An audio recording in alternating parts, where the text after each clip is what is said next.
Hi friends, welcome back to my YouTube channel study lover RB. तो आज से हम स्टार्ट करने जा रहे हैं विजन आईएएस की पीटी 365 पर्यावरण पीटी 365। तो चलिए हम अपनी क्लास स्टार्ट करते हैं। इसमें हमारा फर्स्ट टॉपिक है जैव विविधता बायोडाइवर्सिटी। तो इसमें जो हमारा सब टॉपिक है इसका वो है वन्य जीव और संरक्षण, वाइल्ड लाइफ एंड कंजर्वेशन। तो इसमें फर्स्ट इसका पॉइंट दे रखा है आईयूसीएन की विश्व संरक्षण Congress, IUCN world conservation Congress. तो ये सुर्खियों में क्यों है? तो अंतर्राष्ट्रीय प्रकृति संरक्षण संघ आईयूसीएन है, इसकी विश्व संरक्षण कांग्रेस 2025 आबू धाबी संयुक्त अरब अमीरात में संपन्न हुई है। सदस्यों की सभा में प्रस्तुत प्रमुख प्रस्ताव तो कौन कौन से हैं? 2045 की राह पर प्रकृति के लिए एकजुट हों, 20 वर्षीय रणनीतिक विजन को अपनाया गया। Abu Dhabi call to action, तो इसके तहत निम्नलिखित 5 क्षेत्र उनमें कार्यों को संपन्न करना है। फर्स्ट है प्रकृति की मानव कल्याण की बुनियाद है, इसके रूप में पुनः पुष्टि करना। सेकंड, बहुपक्षवाद उसको सशक्त बनाना। एंड थर्ड है न्याय और समावेशन सुनिश्चित करना। फोर्थ है ज्ञान और नवाचार को बढ़ावा देना। तथा फिफ्थ हमारे क्या है? प्रकृति और जलवायु कार्रवाई के लिए संसाधनों को बढ़ाना।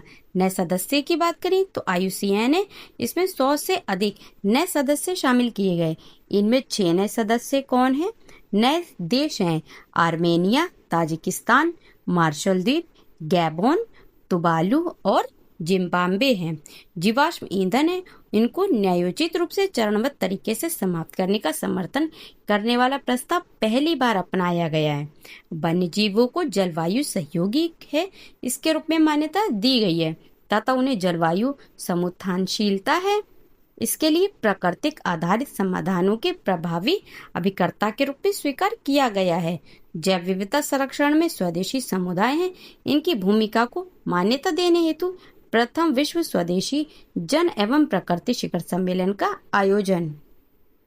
अंतर्राष्ट्रीय प्रकृति संरक्षण संघ आईयूसीएन, इसके बारे में जान लेते हैं। तो उत्पत्ति की बात करें तो इसकी स्थापना 1948 में हुई थी और वर्तमान में यह विश्व का सबसे बड़ा और सबसे विविध पर्यावरणीय नेटवर्क है। सदस्यता की बात करें तो 1400 प्लस सदस्य कौन कौन? देश, गैर सरकारी संगठन, शोध संस्थान, तो ये इसके सदस्य हैं और भारत है वो भी इसका सदस्य है। शासन व्यवस्था की बात करें तो आईयूसीएन वर्ल्ड कंजर्वेशन कांग्रेस की सदस्य सभा, तो इसकी सर्वोच्च शासी निकाय है ये। इसकी बैठक की बात करें तो प्रत्येक 4 वर्ष में कितना? एक बार ये आयोजित होती है। और मेजबानी की बात करें तो आईयूसीएन है, इसी के किसी सदस्य देश द्वारा इसकी मेजबानी की जाती है। आईयूसीएन परिषद वर्ल्ड कंजर्वेशन कांग्रेस के सत्रों के बीच ये मुख्य शासी निकाय के रूप में कार्य करती है। उद्देश्य की बात करें तो प्राकृतिक संसाधन प्रबंधन के लिए विश्व भर में हजारों क्षेत्रीय परियोजनाएं संचालित करना, ये इसका उद्देश्य है।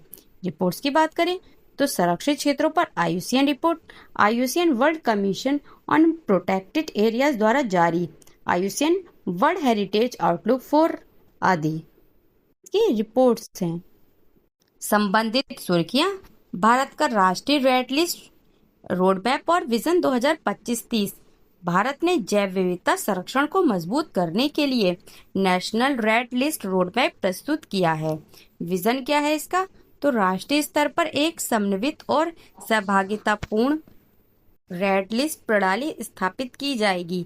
यह प्रणाली भारत के विविध पारिस्थितिकी तंत्रों में पाई जाने वाली वनस्पतियों और जीव जंतुओं की वास्तविक संरक्षण स्थिति को दर्शाएगी।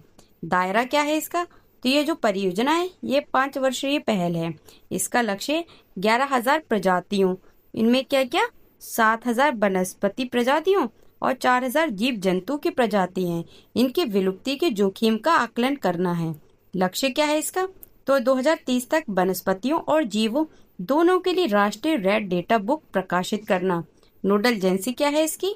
तो इसे पर्यावरण, वन और जो जलवायु परिवर्तन मंत्रालय है इसके द्वारा प्रोत्साहित किया जा रहा है। किसके द्वारा तैयार किया गया है? भारतीय प्राणी सर्वेक्षण ZSI और भारतीय वनस्पति सर्वेक्षण BSI द्वारा आईयूसीएन भारत और सेंटर फॉर स्पीशीज सर्वाइवल इसके सहयोग से तैयार किया गया है। अंतर्राष्ट्रीय समन्वय तो ये परियोजना जैव विविधता अभिसमय CBD और Kunming monitoring global biodiversity framework है, जैसे अंतर्राष्ट्रीय फ्रेमवर्क के ये अनुरूप है। सुर्खियों में रहे IUCN के प्रमुख उपकरण की instruments of IUCN in news. तो यहाँ पे उपकरण दे रखे हैं, यहाँ पे विवरण। IUCN संकटग्रस्त प्रजाति उनकी लाल सूची। तो इसे कब स्थापित किया गया था? 1964 में। और ये प्रजातियों को कितनी श्रेणी में वर्गीकृत करता है? 9 श्रेणियों में।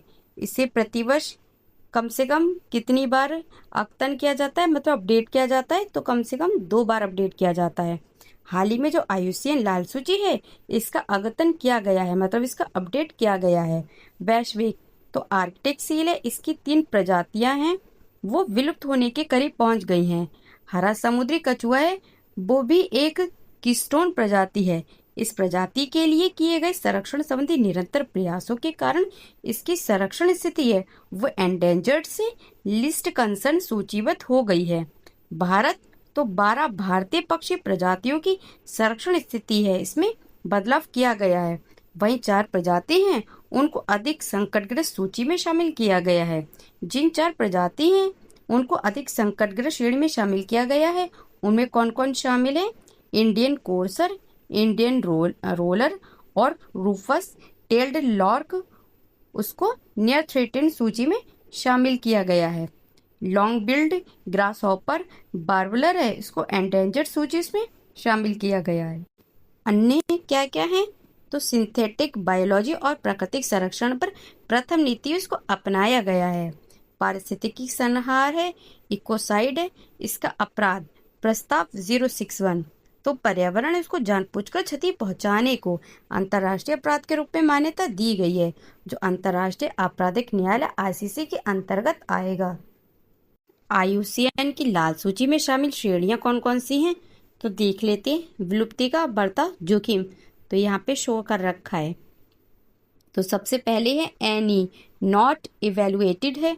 फिर आता है डेटा डिफिशिएंट, तो इसमें क्या होता है? आंकड़ों का अभाव।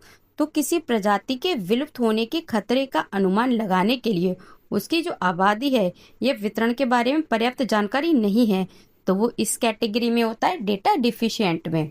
फिर है लीस्ट कंसर्न, तो इसका क्या है? तो इसका आशय ये है कि किसी प्रजाति की आबादी इतनी स्थिर है कि निकट भविष्य में उसकी विलुप्ति होने की कोई संभावना नहीं है, उसके विलुप्त होने की कोई संभावना नहीं है।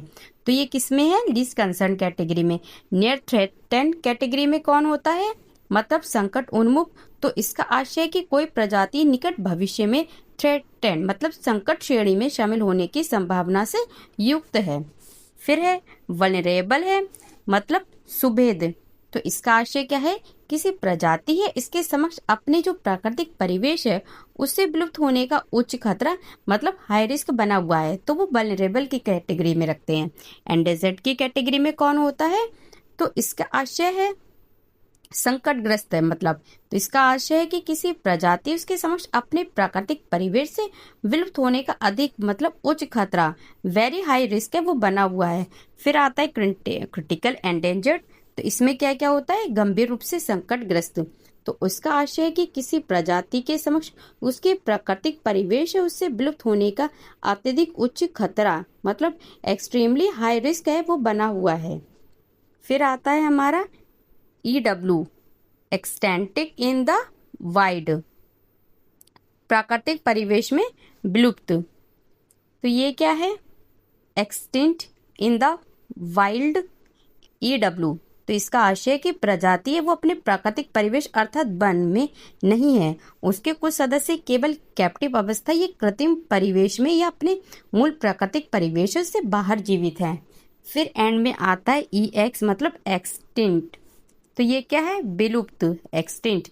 बात के पर्याप्त साक्ष्य हैं कि किसी प्रजाति उसके अंतिम सदस्य है उसकी भी मृत्यु हो गई है। IUCN green status of species, green status of species, इसका प्रस्ताव जो है वो IUCN ने 2012 की विश्व संरक्षण कांग्रेस में प्रस्तुत किया था और इसे 2021 से इसमें लॉन्च किया गया था।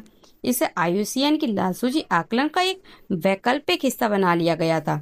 उद्देश्य की बात करें तो प्रजातियों पारिस्थितिकी तंत्रों और संरक्षित क्षेत्रों के संरक्षण की सफलता का मापन करना। ये लाल सूची की पूरक है। लाल सूची विलुप्त होने के जोखिम पर केंद्रित है। संरक्षण की सफलता है उसको रेखांकित करना। 8 ग्रीन स्टेटस श्रेणियां। तो extinct in wild, critically depleted, largely depleted, moderately depleted और स्लाइटली डेप्लेटेड, फुल रिकॉर्ड और नॉन डेप्लेटेड तथा इंडिटर्मिनेट। तो ये सब क्या है, इसकी 8 श्रेणियां हैं। आयुसीएन लाल सूची में 100 से अधिक प्रजाति हैं। उनको आयुसीएन ग्रीन स्टेटस का दर्जा प्राप्त है। ग्रीन स्कोर तो 0 से 100%।